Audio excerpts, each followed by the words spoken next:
नमस्कार बच्चों, आज हम पढ़ेंगे कक्षा 11 जीव विज्ञान में पाठ 6 प्राणियों में संरचनात्मक संगठन। तो जैसे प्राणी होते हैं, जंतु होते हैं या पेड़ पौधे होते हैं, उनका जो शरीर बना हुआ होता है वो कुछ संगठन से बना हुआ होता है। जैसे हम सभी लोग जानते हैं कि जो सबसे छोटी इकाई हमारे शरीर की होती है या जंतु की होती है किसी भी पादप की होती है, वो सबसे छोटी इकाई होती है कोशिका। कोशिका इंग्लिश में इसको कहते हैं सेल। कोशिका जो है ये जंतु की या पादप की या किसी भी लिविंग ऑर्गेनिज्म की सबसे छोटी इकाई होती है। इसके बाद बहुत सारी कोशिकाएं जो समान वर्क करती हैं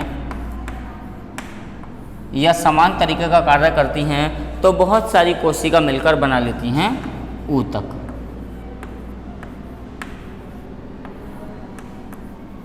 अब बहुत सारे ऊतक ऐसे होते हैं जो समान कोशिका जिसमें होती हैं और समान कार्य करते हैं, मतलब समान कोशिकाओं का वह समूह जो समान कार्य करता हो ऊतक कहलाता है।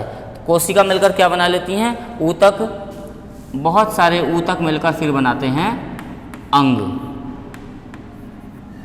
कोशिका होगी सबसे छोटी इकाई, उसके बाद बहुत सारी कोशिका मिलकर बना लेंगी ऊतक, और समान कार्य करने वाले ऊतक बना लेंगे अंग, और अंग मिलकर बनाते हैं अंगतंत्र, और अंगतंत्र मिलकर बना लेते हैं पूरा शरीर। इस टाइप से बॉडी की संरचनात्मक संगठन, शरीर का संरचनात्मक संगठन होता है। कोशिका से ऊतक बनते हैं, ऊतक से अंग बनते हैं, अंग से अंगतंत्र बनते हैं, और अंगतंत्र जो है वो शरीर बना लेते हैं। तो ऊतक की परिभाषा क्या हुई? ऊतक या टिश्यू। तो ऊतक की परिभाषा हो गई कोशिकाओं का वह समूह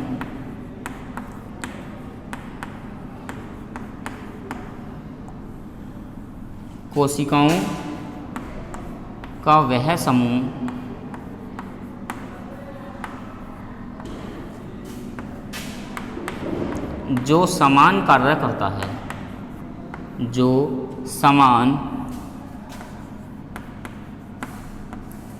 करता है, ऊतक कहलाता है।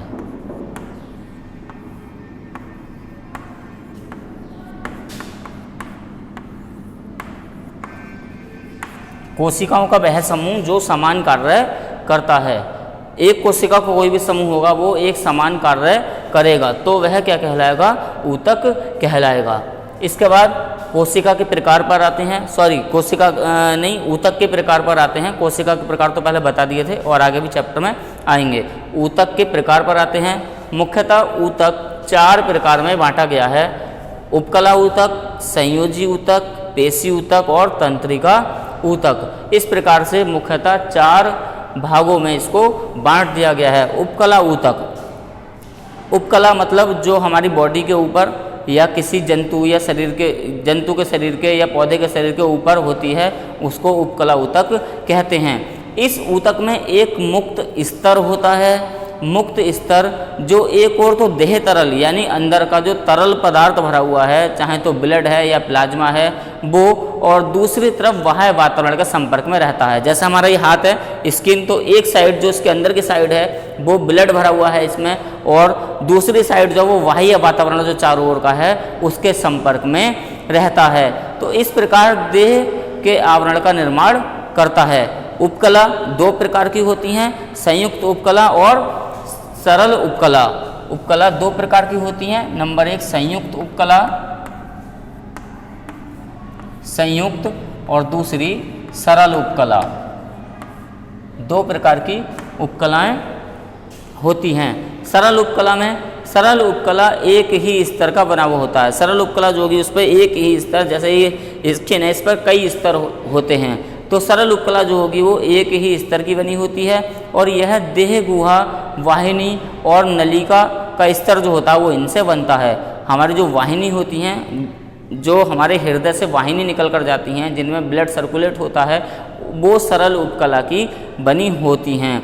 दूसरा है संयुक्त उपकला, यह एक से अधिक कोशिका स्तरों की बनी होती है। संयुक्त उपकला एक से अधिक कोशिका स्तर की बनी होगी और इस प्रकार से ये क्या करेंगी, स्त्रावण और अवशोषण में कार्य करती हैं। अवशोषण और स्त्रावण करेंगी, किसी भी चीज़ को एब्जॉर्ब कर लेना और या फिर किसी भी चीज़ को बाहर निकाल देना, इस तरह से ये कार्य करती हैं। यह त्वचा की शुष्क सतह, ये जो त्वचा है, त्वचा की शुष्क सतह है, मुख गुहा की नम सतह पर लार ग्रंथियों आदि के भीतरी स्तर को ढकते हैं। तो संयुक्त उपकला हमारी जो ये चर्म है, स्किन है ये, और हमारी जो लार ग्रंथियां हैं, लार ग्रंथि के भीतरी स्तर को ढकती हैं।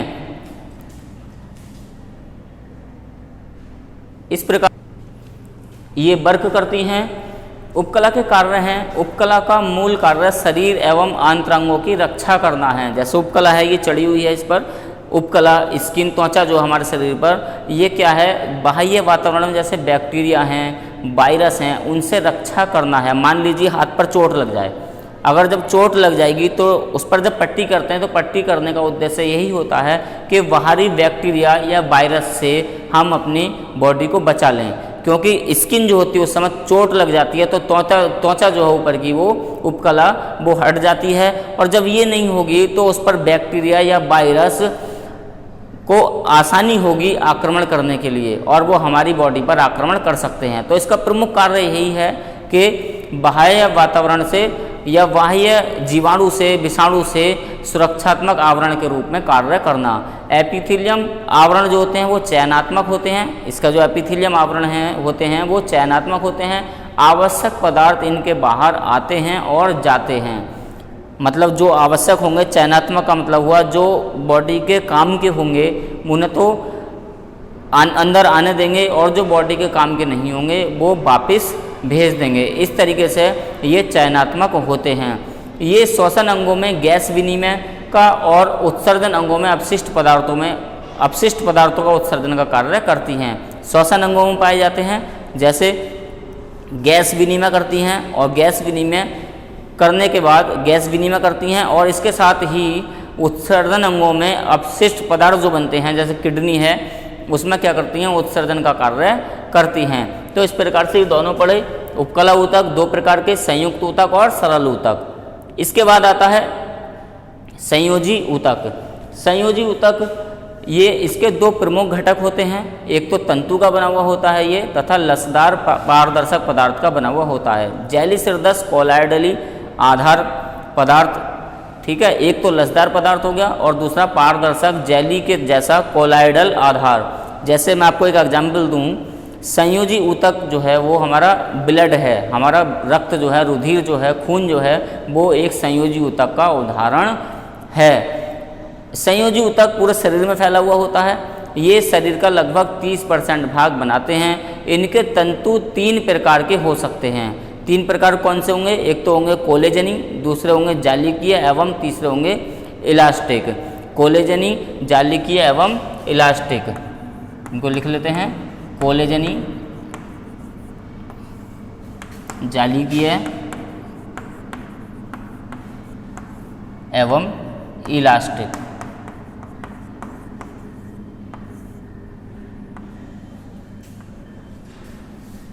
इस प्रकार से इनके तीन प्रकार के तंतु होते हैं। बच्चों में इनकी संख्या कम होती है, संयोजी ऊतक की संख्या बच्चों में कम होगी और बच्चों में ये अधिक लसदार भी होते हैं। आयु बढ़ने के साथ साथ लसदार पदार्थ की मात्रा कम होती रहती है और तंतुओं की मोटाई की संख्या बढ़ती रहती है। इस प्रकार से संयोजी ऊतक होता है और इसका एग्जाम्पल मैंने आपको बताया, इसका एग्जाम्पल रुधिर है। संयोजी ऊतक के कार्य, संयोजी ऊतक सपोर्टिंग का कार्य करते हैं, सपोर्टिंग टिश्यू का कार्य करते हैं। ये प्रत्येक अंग में इसके विभिन्न ऊतकों को परस्पर जोड़े रखने का कार्य करते हैं, परस्पर जोड़े रखते हैं, जोड़ने के साथ साथ उनको सहारा भी देते हैं। ये विषैले पदार्थों जैसे रोगाणुओं, कीटाणुओं आदि को नष्ट करके शरीर की सुरक्षा करते हैं। जैसे ब्लड में मैंने बताया कि ब्लड में क्या पाए जाते हैं, WBC सेल्स पाई जाती हैं और WBC क्या करती हैं, बाहर से आने वाले जीवाणुओं या विषाणुओं को नष्ट करती हैं और रक्षात्मक जो होता है रक्षात्मक प्रवृत्ति उनके अंदर होती है। जैसे ही बैक्टीरिया या वायरस ने एंटर करा, प्रवेश करा, WBC सेल एक्टिव होकर उनको मार देती हैं। इसके बाद थर्ड है हमारा पेशी ऊतक। इसके बाद थर्ड है पेशी ऊतक। अधिकांश बहुकोशिकीय जंतुओं में गमन और अंगों की गति के लिए कौन से ऊतक होते हैं? पेशी ऊतक होते हैं, जिन्हें पेशीय ऊतक या पेशियाँ भी कहते हैं। जिन्हें क्या कहेंगे? पेशीय ऊतक एवं पेशियाँ भी कहते हैं। पेशीय ऊतक बच्चों 3 प्रकार के होते हैं। एक होते हैं रेखित पेशियाँ, दूसरा होता है अरेखित पेशियाँ और तीसरा होता है हृद पेशियाँ। कौन कौन से बताए? रेखित पेशियाँ, अरेखित पेशियाँ और हृद पेशियाँ। ये होते हैं, नंबर 1 लिख लो इसको, रेखित पेशी, रेखित पेशियाँ। नंबर 2 होता है अरेखित पेशियाँ, अरेखित पेशियाँ। और नंबर 3 होता है हृद पेशियाँ, हृद पेशियाँ। ये पेशियाँ 3 प्रकार की पाई जाती हैं। हमारे शरीर में चलने, गमन करने या कोई भी सामान उठाने, तो उसमें क्या करती हैं? यही ये पेशी ऊतक जो हैं ये काम करते हैं। रेखित पेशियाँ होंगी, अरेखित पेशियाँ होंगी, हृद पेशियाँ। तो जितना भी ज़्यादातर वर्क होता है वो सब इन्हीं पेशियों के द्वारा होता है। जैसे रेखित पेशियों की बात करें तो रेखित पेशी इन्हें इसलिए कहते हैं, इनके ऊपर पट्टियाँ होती हैं, इन पेशियों के ऊपर पट्टियाँ होती हैं और इन्हें रेखित पेशी के साथ साथ ऐच्छिक पेशियाँ भी कहा जाता है। ऐच्छिक पेशियाँ कहा जाता है क्योंकि ये पेशियाँ जो हैं ये हमारे इच्छा के अनुसार कार्य करती हैं। हमारे हाथ, हमारे पैर, इनमें कौन सी होती हैं? इनमें रेखित पेशियाँ या ऐच्छिक पेशियाँ पाई जाती हैं। मान लीजिए हाथ है, मैं इसको ऊपर उठाऊंगा तो ये उठ जाएगा, नीचे गिराऊंगा तो ये गिर जाएगा। तो इस टाइप से हमारी इच्छा के अनुसार जो काम करती हैं वो होती हैं रेखित पेशियाँ। हमारे हाथ पैरों में जो पाई जाती हैं वो रेखित पेशियाँ और ऐच्छिक पेशियाँ पाई जाती हैं। जितनी भी शरीर की गतियाँ हैं जो हमारी इच्छा के अनुसार होती हैं वो सारी किससे होती हैं? रेखित पेशियों से होती हैं। दूसरा है अरेखित पेशियाँ। इनमें कोई रेखाएं नहीं पाई जाती, कोई पट्टियाँ नहीं पाई जाती और इनके जो पेशी होती हैं, पेशी तंतु, वो काफ़ी छोटे और महीन होते हैं, तुर्क रूपी होते हैं और मैंने बताया इन पर कोई रेखाएं नहीं होती, इसलिए इनको अरेखित पेशी कहते हैं। और जैसे ये इच्छा के रूप में कार्य करती हैं, इच्छा अनुसार कार्य करती हैं ऐच्छिक पेशियाँ, तो ये वाली पेशियाँ, अरेखित पेशियाँ जो हैं इन्हें अनैच्छिक पेशियाँ भी कहते हैं। अनैच्छिक पेशियाँ भी इनको कहते हैं क्योंकि ये हमारी इच्छा से कार्य नहीं करती, ये अपनी इच्छा से कार्य करती हैं, हमारी इच्छा से कार्य नहीं करती। जैसे निम्न वर्गीय जो कशेरुकी होते हैं उनमें निमेषक पटल आदि जो होते हैं वो कौन से होते हैं? अरेखित पेशियाँ वो होते हैं। और वाहिनियों की दीवार की पेशियाँ जो होती हैं वो भी कौन सी होती हैं? अरेखित पेशियाँ होती हैं। जैसे जो वाहिनी मैंने बताई जिसमें ब्लड बहता है, रुधिर बहता है या खून बहता है, वो भी कौन सी होती हैं? अरेखित पेशियाँ होती हैं जो हमारी इच्छा के अनुसार नहीं चलती। उन्हें जो वर्क करना है वो जीवन पर्यंत उस वर्क को करती रहती हैं। हम अगर उनको रोकना भी चाहें तो वो नहीं रुक सकता, वो अपना जो उन्हें कार्य करना है वो करती रहती हैं, इसीलिए उनको अनैच्छिक पेशियाँ कहा जाता है। इसके बाद थर्ड है हृद पेशियाँ। हृद पेशियाँ हृदय में पाई जाती हैं। हृदय की जो भी पेशियाँ होंगी वो हृद पेशियों की बनी होंगी। ये जो पेशियाँ होती हैं इनका आंकुचन जंतु की इच्छा के अनुसार नहीं होता। इनकी जो संरचना होती है वो रेखित पेशी की तरह ही होती है, ऐच्छिक पेशी की तरह ही होती है, लेकिन इनका जो कार्य है वो ऐच्छिक पेशी जैसा नहीं होता, अर्थात अपनी इच्छा के अनुसार, हमारी इच्छा के अनुसार कार्य नहीं करते। ये अपनी इच्छा से कार्य करती हैं, जो इन्हें कार्य करना है उसी को ये करते रहते हैं। और जैसे रेखित पेशी जंतु की इच्छा से कार्य कर रही थी, उस प्रकार ये जंतु की इच्छा से कार्य नहीं करती, क्योंकि हृदय जीवन भर लयबद्ध तरीके से चलता रहता है, जीवन भर लयबद्ध। तो ये पेशियाँ हृदय में पाई जाती हैं और इनकी ये विशेषता है, हृदय, जैसे आपने सुना होगा कि एक बार यदि हृदय रुक जाए तो व्यक्ति की मृत्यु हो जाती है, अर्थात ये जन्म से लेकर मृत्यु तक एक लयबद्ध तरीके से अगर कोई बाह्य वातावरण कार्य ना करे तब, क्योंकि हृदय की गति घट भी सकती है थोड़ी और बढ़ भी सकती है, लेकिन लयबद्ध तरीके से जीवन पर्यंत हृदय कार्य करता है। तो हृदय की पेशियों में ये हृदय पेशियाँ पाई जाती हैं। नेक्स्ट है तंत्रिका ऊतक। तंत्रिका ऊतक अगली वीडियो में आपको पढ़ाया जाएगा। आज के लिए बस इतना ही, और ये जो वर्क है ये सब PDF के माध्यम से आपको भेज दिया जाएगा। इसकी जो डिटेल है वो PDF में होगी, आप उसको अच्छे से नोट कर लें, उसको अच्छे से समझ लें। धन्यवाद।